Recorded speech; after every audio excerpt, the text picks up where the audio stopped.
Right, well, good evening everyone.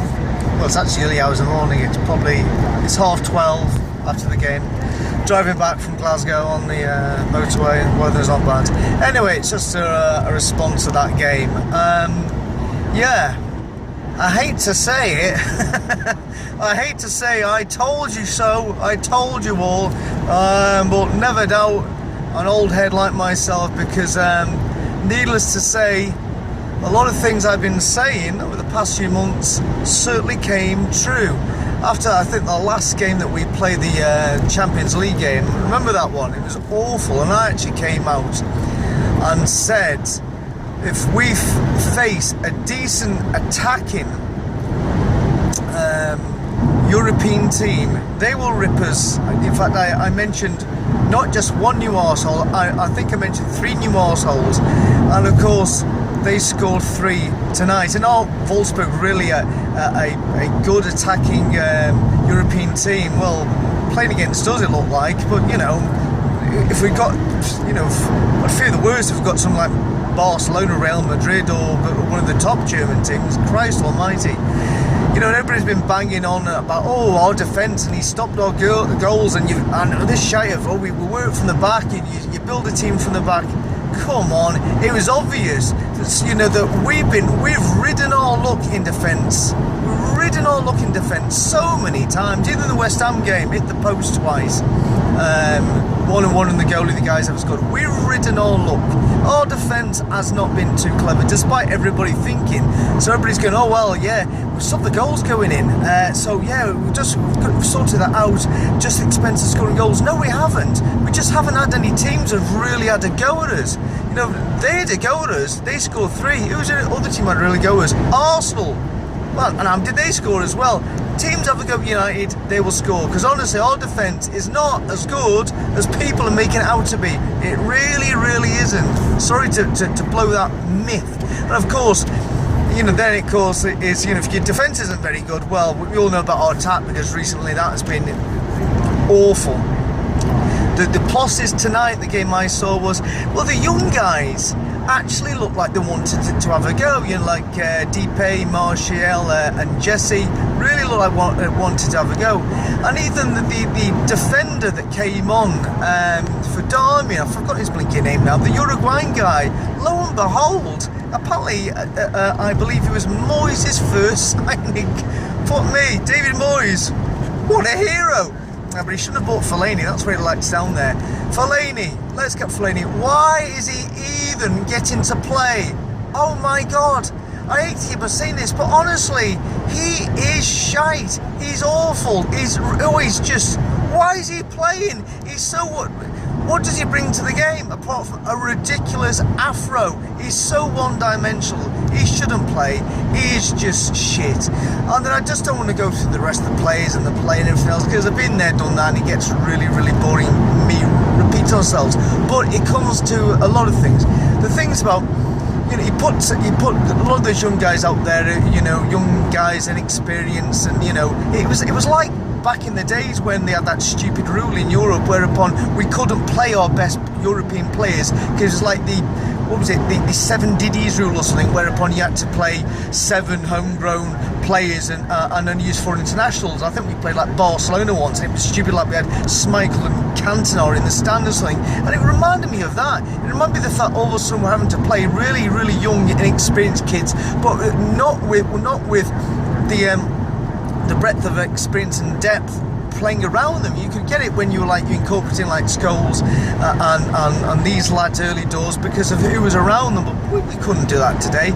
You know, it begs the question, you know, that some of the plays that he has let go recently, and we haven't got anybody to score, and he's bought, you know, some of the guys he's broken, like Martial was a hell of a lot of money, and he took his goal on today, but like Chikorita at the moment, he seems to be scoring for fun, and you could just tell when he's playing with that LVG that his confidence had gone. And that's why I thought he had to go, because he just looked half the player. Go somewhere else, rediscovers his form. Why we sent Wilson off after, you know, especially when you see him score that brilliant goal for Brighton. Then, you know, sorry, the man's a mystery for me. You know as well as I have. It's not as though I've had it in for him, and I don't want to be anybody who says, oh, it's your fault he's gone. Clearly it won't be my fault when LVG goes. But as you know, I've not been convinced, and I wasn't convinced from the day we lost against MK Dons 4-0, and he was happy and smiling afterwards, and he had his big bloody stupid clipboard then, shaking people's hand and autographing. And at that point I thought to myself, no, there's something wrong here. If we just played like that and fans had gone down to watch that shite, that sort of performance, I would have been flipping raging. I would have had no time and just gone straight in and flipping tore every player a new arsehole apart from the goalie probably. And I just thought, nah, there's something not quite right here. He's not feeling the pain. He's not judging the temperament from the stands or the fans, and that has continued to be his philosophy. He just doesn't get what it's like to manage that club and the expectations at that club, and what we expect, and more importantly, the type of football that we expect to be played on that pitch. He hasn't got it. He spent so much money, it's ridiculous. Can we just remember remember what happened last season? Have you forgot it already? Di Maria used to play for United. Do you remember him? Di Maria, the LVG signing, and the other bloke, Falcao, scored all over Europe, scored for every team he's ever played with. He gets injured, and we bring him to United. What was that about? We paid him, what was it, like, I don't know, 100 quid a second or something stupid. Di Maria, oh my God, awful. And next thing is, oh well, that didn't work out, and they're gone. Yeah, but how much money did you just waste on those two arseholes? For fuck's sake. And this is what's happened. He has spent millions and millions of pounds. Would you honestly trust him to bring anybody else in? I wouldn't. And you know what's so ironic about this? There's been people who've been putting on Facebook and YouTube, the complete team's there. We're only sort of a winger and a centre forward, and that's it complete. Well, sorry, I look at that now. I think we're sure of a lot more than that. We really, really are. So anyway, we've got a couple of potentially easy league games coming up. Are we going to score? Are we going to win them? I don't know. We're at the position we are in the league purely at default because other teams have been playing shit, just as shit as us. If anybody goes on a run now, if anybody had gone to on previous, they'd be so far ahead now. It'd be ridiculous. That league, as somebody recently said, that league is there for the taking. It really is for United to win it. Unfortunately, we won't win it under that man. The amount of stupid draws that we have had with LVG in the league is just ridiculous. Imagine how far ahead we'd be, ahead of the pack now if you hadn't. You know what would have happened? Think about it. Just think about the point system. 3 draws equals 3 points. But if you actually go for it and lose 1 game and win 2, you've just got yourself 6 points. So and that's what the problem is. Too defensive, blah blah blah. Let's not concede, and it's a lot of bollocks. It really is.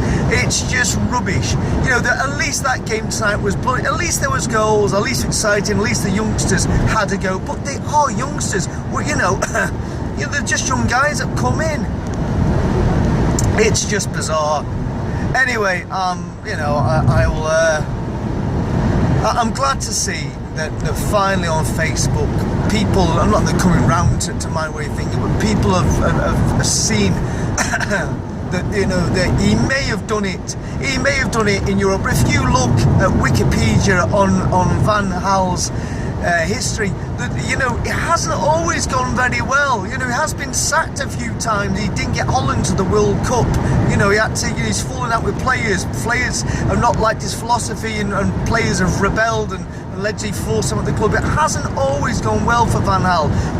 To me, he's a bit of a charlatan. To me, he's like some 70s act who was very, very good at one time, very good, had lots of hits, but now is just on the chicken in the basket circuit, and people just thinking about all the great things he's done in the past, and that's the way I see it. I just think he's a You know, he's the past. He's like the modern equivalent of Gary Glitter. Had a few major hits, but really, I don't really want to be in his gang anymore. And that sums it up.